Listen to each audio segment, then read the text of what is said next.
Alright, guys and girls and people of the world, I've had a request from Tareen, who said that she absolutely does not get what's going on here. So hopefully I can answer that question. The first most important thing is to actually read the question. So I've got two different colored pens. I tell all my students to use highlighters, but pen will do for this example. So it says fluorine reacts with sulfur to produce sulfur hexafluoride. So they've given you the formula SF6. So that's the SF6, that's the fluorine, and that's the sulfur. You should know that yourselves. If you don't, there's problems. Okay, so anyway, they've also been kind and given you the relative formula mass, and they've told you that fluorine is 38 and SF6 is 146. So they've been kind.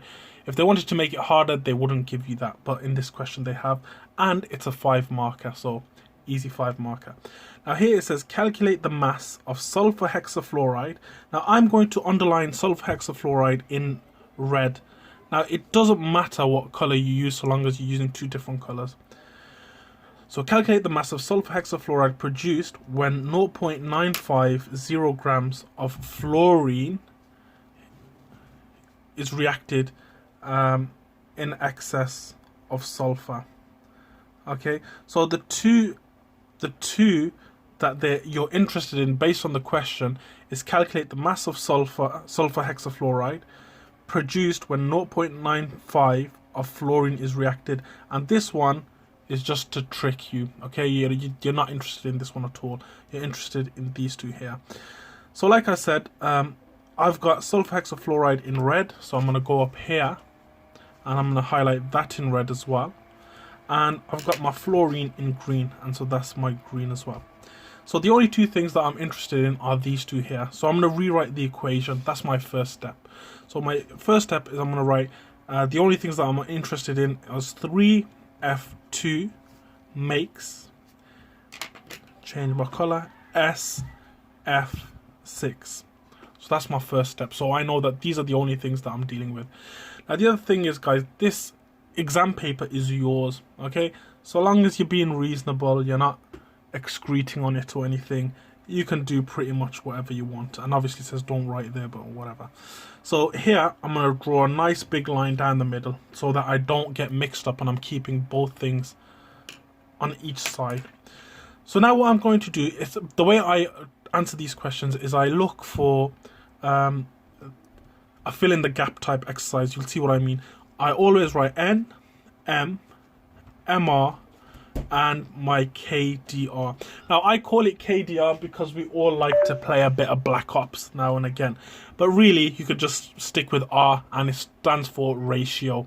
And I'm going to do the same on the other side. So I've got my number of moles, my mass, my relative formula mass, and my KDR. Now the next bit is to quite simply fill in what you know. So you can start on either side, it doesn't matter. Let's just keep one formula in mind though, and that is number of moles is equal to mass divided by MR. Right, so that's the formula that's important here. So let's fill in what we know on this side first. Now the KDR bit, let's do that first. That is to do with the big number. So the big number in front of fluorine is 3. So this is, the ratio is 3. Next, what we can work out is the mass, because it tells you here that 0.950 grams of fluorine is reacted, and this is the fluorine section, so I'm going to keep it in the same section. So my mass is 0.950 grams. And my MR, if you remember, they were kind and they gave it to me. So the MR was up here, which is 38. So the MR for fluorine is 38. Right. Now obviously here we only have one unknown, which means that we can work something out. And if we look back at this formula, well, number of moles is equal to mass divided by MR.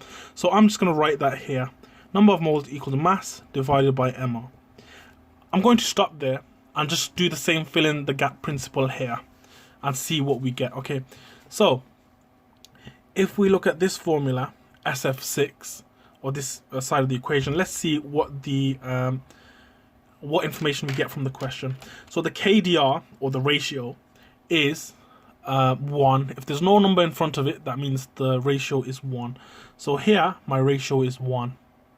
Right, the MR, if you remember, they were kind and gave it to us. So our MR is here, SF6, which is 146. So my MR is 146.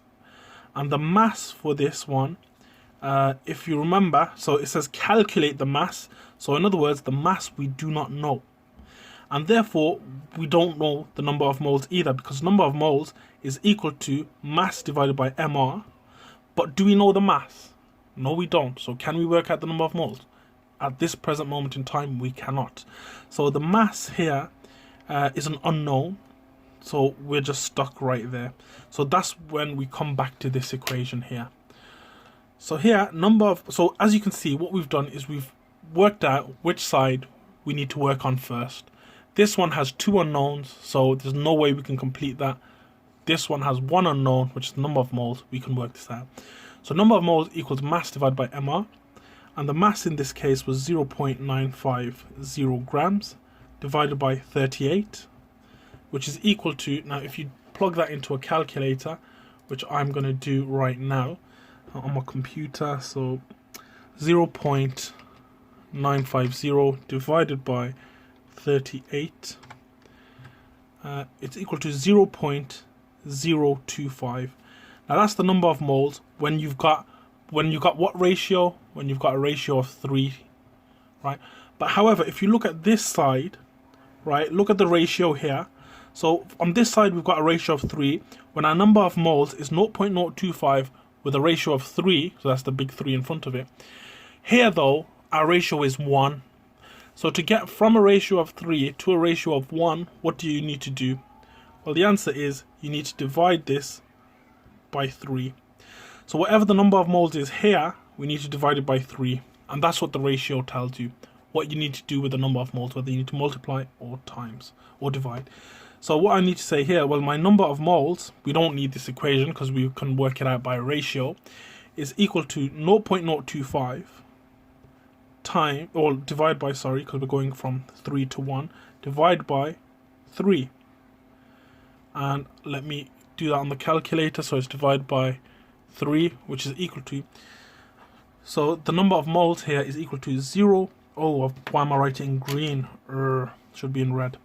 0.0083 recurring.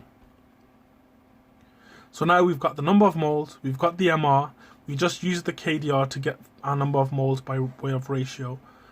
Now here is the last bit, is to work out the mass.